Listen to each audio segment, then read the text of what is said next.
Assalamualaikum dan salam Sarawak Maju Makmur. Anda bersama saya Lia Amira Anurigos untuk berita malam ini.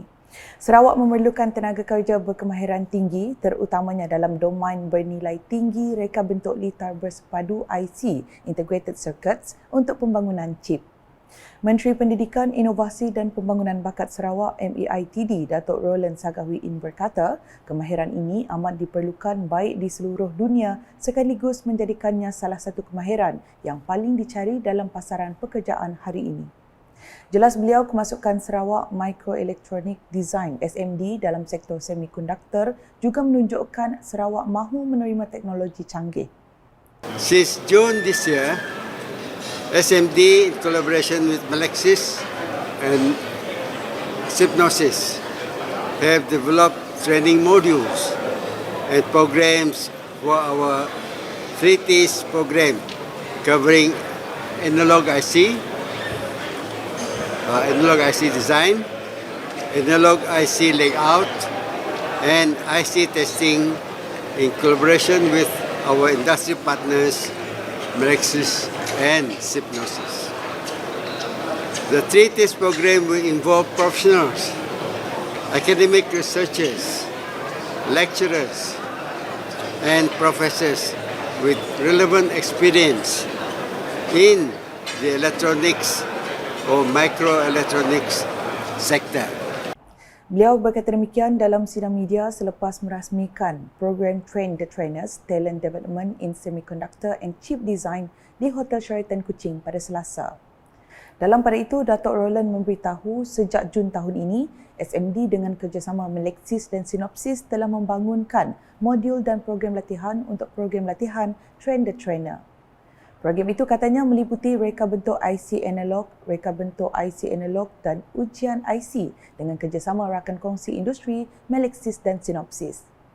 It will be conducted at the SMD's office with trainers undergoing training led by experts from Sypnosis. The training program will start in January 2024.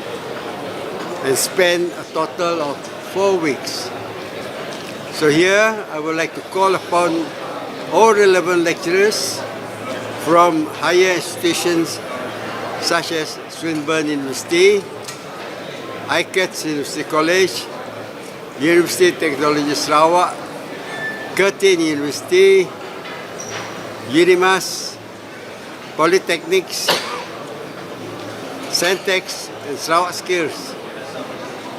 And I think include UiTM also, and others to participate in the 3Ts. Terdahulu berlangsungnya Majlis Pertukaran Perjanjian Pelesenan Pengguna Akhir EULA antara SMD Semiconductor, Synopsys, Pusat Kecemerlangan Teknologi Sarawak Centex dan Sarawak Skills. Hadir sama Timbalan Menteri Pendidikan, Inovasi dan Pembangunan Bakat Sarawak Datuk Francis Harden Hollis, Setiausaha Tetap MEITD Datuk Azmi Bujang, Ketua Pegawai Eksekutif Semikonduktor SMD Syariman Jamil, Ketua Pegawai Eksekutif Centex Datuk Syed Muhammad Hussein Wan Abdul Rahman, Pengurus Besar SRDC TS Dr. Peter Morin Nisom dan Pengarah Eksekutif Sarawak Skill Helman Sabri. Laporan seterusnya, kaki tangan Kementerian Pengangkutan Sarawak MOTS diseru untuk mengenepikan budaya kerja secara silo.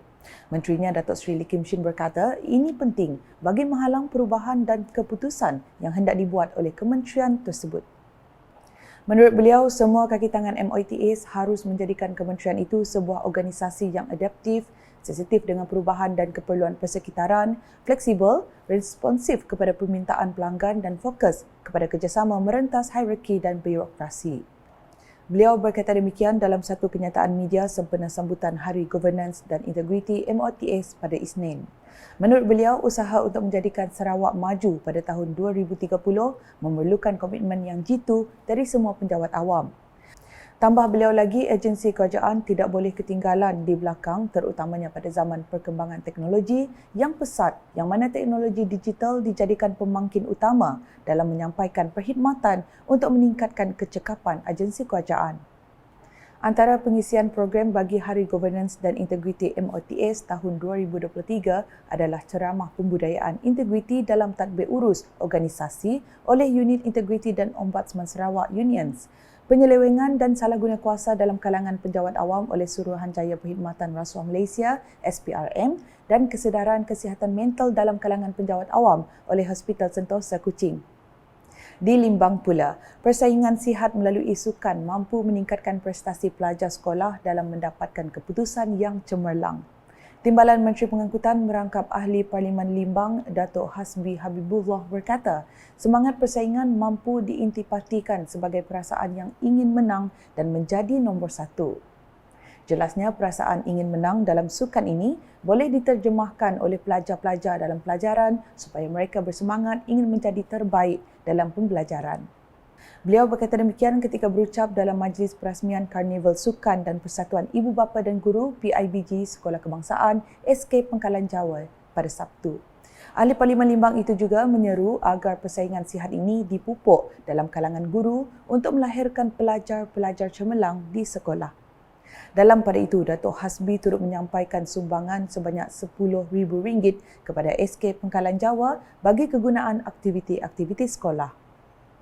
Manakala di Seri Aman, Kerajaan Sarawak telah memperuntukkan sebanyak RM1.5 bilion kepada Agensi Pembangunan Seri Aman SADA bagi tujuan pembangunan di kawasan tersebut.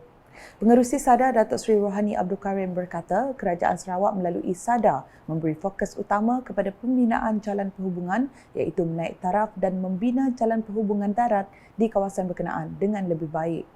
Beliau berkata demikian semasa berucap dalam program Jerayawara SADA bersama Ketua Masyarakat dan Ketua Kaum KMKK di Dewan Pantu pada Isnin. Menurut beliau lagi, jalan perhubungan yang baik akan memudahkan lagi pelaksanaan projek lain seperti penyambungan bekalan elektrik, pembekalan air ke kawasan luar bandar dan memudahkan pelaksanaan projek lain seperti membuka pusat pelancongan di kawasan tersebut. Untuk rekod seramai 180 KMKK di kawasan tersebut telah diberi taklimat mengenai pembangunan SADA yang disampaikan oleh Pegawai Tadbir Khas SADA Datuk Indit Bangai. Turut hadir dalam program tersebut ialah Timbalan Menteri Pelancongan, Industri Kreatif dan Seni Persembahan Sarawak, merangkap Ahli Dewan Undangan Negeri Adun Balai Ringin Datuk Snowden Lawan. Beliau menerangkan kepada penduduk bahawa projek untuk menaik taraf pam air di loji perawatan air Pantu telah dirancang dan akan dilaksana dengan anggaran kos berjumlah RM1.4 juta yang mana loji tersebut dapat membekalkan air kepada kawasan yang belum mendapatkan bekalan air bersih di kawasan berkenaan. Dalam perkembangan lain, sebanyak 21 Jawatan Kuasa Kemajuan dan Keselamatan Kampung JKKK serta persatuan di kawasan Parlimen Lubuk Antu menerima geran projek kecil luar bandar MRP berjumlah RM166,000. Penyerahan geran MRP tersebut telah disempurnakan oleh Ahli Parlimen Lubuk Antu, Roy Angau Gingkoi, bertempat di Rumah Zaini Aji pada Isnin. Daripada jumlah tersebut, sebanyak 12 JKKK dan 9 persatuan telah terlibat dalam penyerahan yang diadakan sempena majlis santai bersama KMKK. JKKK Rumah Jarop, JKKK Rumah Manggat, JKKK Rumah Lampi dan JKKK Rumah Rachel masing-masing menerima geran MRP berjumlah RM10,000, manakala JKKK Rumah Rosalyn Miuja, JKKK Rumah Kudi dan JKKK Rumah Nanang masing-masing menerima peruntukan berjumlah RM7,000. Selain daripada itu, JKKK Rumah Edwin dan JKKK Rumah Ribbon masing-masing menerima geran MRP berjumlah RM15,000. JKKK Rumah Sebli mendapat peruntukan berjumlah RM9,000. JKKK Rumah James Jimbun menerima dana berjumlah RM4,000, manakala JKKK Rumah Abil menerima cek MRP berjumlah RM12,000. Bagi 5 persatuan, Gerempung Induk di Batu Berbini Baru, Batu Berbini Atas, Panjai Ruai Ili, Sukong dan Buloh masing-masing telah menerima geran MRP berjumlah RM3,000, manakala Gerempung Induk San Panjai, Biro Wanita Tinting Lalang dan Gerempung Induk Menyang Sedi telah menerima geran MRP berjumlah RM5,000. Dalam pada itu, Persatuan Penternak Ikan Lubuk Antu turut menerima geran MRP berjumlah RM20,000. Beralih dengan laporan di Lunduk, Ahli Dewan Undangan Negeri Adun Opar Billy Sujang berkesempatan meninjau tapak projek Gereja St. Catherine di Kampung Raso 2 bagi melihat sendiri perkembangan projek tersebut. Setakat ini proses pembinaan gereja tersebut sudah melepasi fasa pertama iaitu kerja-kerja pembinaan tapak yang menelan peruntukan dari unit hal ehwal agama-agama lain Unifor berjumlah RM200,000. Berucap ringkas semasa majlis apresiasi, Billy berkata permohonan bagi peruntukan fasa kedua projek itu telah beliau kemukakan kepada Unifor dan berharap agar permohonan tersebut dapat dilulus berikutan perkembangan projek yang agak baik.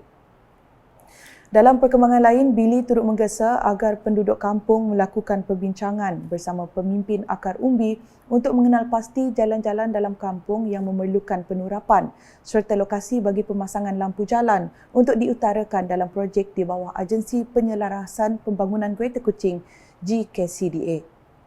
Menurut beliau, kedua-dua perkara ini antara aspek utama bagi pembangunan di dalam konstituensi Dewan Undangan Negeri Dun Opar yang akan direalisasikan melalui inisiatif GKCDA pada tahun 2024. Beliau turut mengumumkan berita gembira kepada masyarakat Kampung Raso 2 yang mana sebuah Dewan Serbaguna baru akan dibina di kampung berkenaan bermula tahun 2024 dengan kos RM450,000.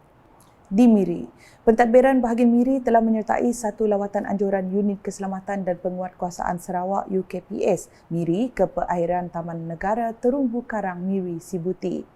Delegasi pentadbiran bahagian Miri yang diketuai oleh Residen bahagian Miri, Jamali Busri itu disambut oleh Ketua Markas UKPS Miri, Renol Ngelayang Lingu di JT Markas UKPS Miri pada petang Isnin yang mana mereka dibawa menaiki kapal peronda laju kelas Pulau SC Tukong Ara milik Sarawak Coast Guard. Kapal peronda berukuran 25 meter dengan teknologi waterjet itu membawa 20 penumpang termasuk 10 kru dan bertolak tepat jam 2.10 petang menuju ke Taman Negara Terumbu Karang Miri Sibuti yang terletak kira-kira 30 minit dari Bandar Miri. Sementara itu, Jamali ketika ditemui memberitahu lawatan menaiki kapal peronda laju Sarawak Coast Guard serta Sea Touring ini bertujuan memperkenalkan Sarawak Coast Guard selain mengeratkan hubungan kerjasama antara UKPS dengan agensi-agensi lain. Untuk rekod, Taman Negara Terumbu Karang Miri Sibuti terletak di sempadan maritim antara Bintulu dan Miri, meliputi kawasan seluas 186,930 hektar sekaligus menjadikannya taman negara marin terbesar di negeri ini. Taman Negara Terumbu Karang Miri Sibuti ini juga merupakan lokasi kegemaran pemancing serta nelayan tempatan untuk menangkap ikan, memandangkan ia menjadi kawasan lubuk ikan susulan inisiatif Kerajaan Sarawak menempatkan tukun berbola tiruan menerusi projek rakyat Sarawak Reef Ball. Inisiatif Pemeliharaan Biodiversiti Marin oleh Premier Sarawak Datuk Petinggi Tan Sri Dr. Abang Abdul Rahman Zohari Tun Datuk Abang Oping ini telah membantu dalam melonjakkan lagi potensi sektor perikanan dan pelancongan khususnya di Miri. Sekian edisi malam bersama saya Lia Amira. Berita lebih lanjut boleh didapati di semua platform media sosial UKAS termasuk portal ukas.sarawak.gov.my dan UKAS Channel di YouTube. Sebelum mengakhiri buletin, saksikan video VC Premier 2030 Eco-Friendly Transport. #saluran informasi rakyat. Salam UKAS. VC Premier 2030 Bandaraya Pintar, Sarawak.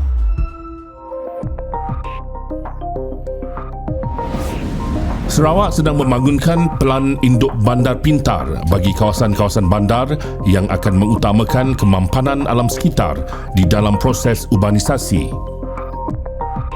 Pelan Induk Bandar Pintar Kuching dibangunkan dengan mobiliti karbon rendah dan infrastruktur bandar pintar sebagai keutamaan yang penting di dalam pembangunan Ibu Negeri Sarawak pada masa hadapan. Dimulakan pada 2019 oleh Majlis Perbandaran Miri dan Sarawak Information System Sdn Bhd Sains. Antara komponen-komponennya termasuklah papan tanda digital, bandar selamat dan taman selamat, perparitan pintar, bas pintar, trak pintar, aplikasi bandar pintar, Miri Cares, pelancongan Miri, Electronic Local Authority 2 ELA2 dan pusat kawalan. Bangunan-bangunan hijau yang mematuhi Indeks Bangunan Hijau GBI antara yang menyelah termasuk Universiti Teknologi Sarawak UTS di Sibu dan bangunan Dewan Bandaraya Miri. Pusat Operasi Bersepadu Sarawak SIOC merupakan komponen penting di dalam perancangan Bandar Pintar Sarawak dan saling boleh kendali serta ia adalah sebahagian dari inisiatif Kerajaan Sarawak dari visi yang amat berhormat Datuk Tinggi Dr. Abang Haji Abdul Rahman Zohari bintun Datuk Abang Haji Openg, Premier Sarawak. Penggunaan meter elektrik pintar yang dimulakan oleh Sarawak Energy untuk mempertingkat pengalaman pengguna dan membekalkan perkhidmatan bacaan bil yang tepat berdasarkan penggunaan masa sebenar. Pusat Kawalan Bersepadu adalah yang terkini di pusat lokasi untuk memberi arahan, koordinasi dan membuat keputusan di dalam menyokong respon insiden. Sarawak bakal menjadi contoh kepada negeri-negeri lain di Malaysia dengan perancangan Bandar Pintar. Visi Premier Sarawak Maju 2030.